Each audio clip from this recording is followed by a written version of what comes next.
Oddiy o'yin sifatida qaraydigan kartalarimiz aslida tarix va vaqt ramzi. Miyani portlatadigan faktlarga tayyor turinglar. 4 ta korol yuzasida dunyoni lahzaga solgan qirollar: Davud payg'ambar, Buyuk Karl, Yuliy Sezar hamda Aleksandr Makedonskiy tasvirlari tushirilgan.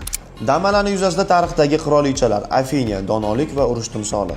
Bibliyadagi jasoratli beva ayol Yujif. 3-si Rohila, bu go'zallik va mehr ma'budasi hisoblangan. 4-si qirolicha, shunchaki Arginya.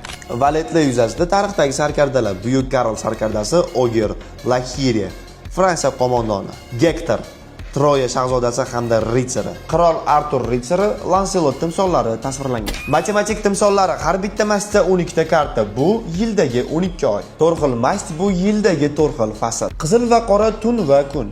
Butun kolodada 52 ta karta bo'ladi, bu yildagi 52 hafta. Agar kartalarni barcha sonlarni qo'shib chiqadigan bo'lsak, bizda 365 soni paydo bo'ladi. Bu yildagi 365 kun. Ikkita jokerning ma'nosi quyosh va oy, xaos va erkinlik, boshlanish va oxir ma'nolarida keladi. Yana bitta qiziq savol: dunyoni qirollar boshqarsa, kartalar dastasidagi tuzlar nima ma'noni bildiradi?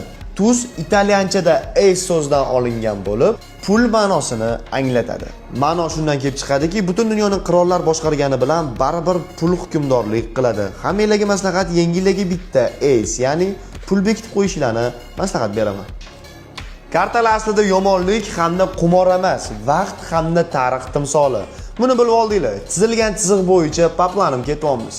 Tagnali.